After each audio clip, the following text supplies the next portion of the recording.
Voydod, nima poroda bu? Rossiyada toza go'shtli poroda yo'q deganlar adashadi. Dahshatlari bor. Mana ko'rdinglarmi? Nima poroda bu? Kim biladi? Qanaqa poroda o'zi bu?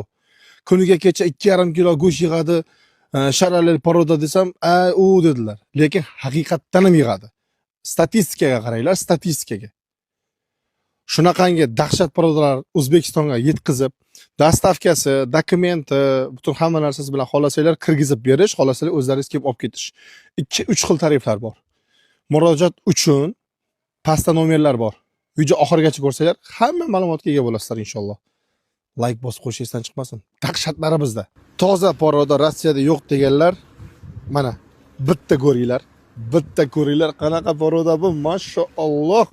Har birimizni uyimizda 20 ta mana shunaqa parodadan bo'lsin deganlar bir like bosib, hamma tanishlariga yuborib qo'ysin. Mashalloh deb kommentariyaga yozib qoldirish eslaringizdan chiqmasin.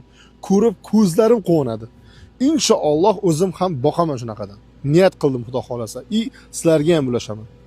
Bularni kilogrammi Rossiyada 400 rubl. 400 rubl.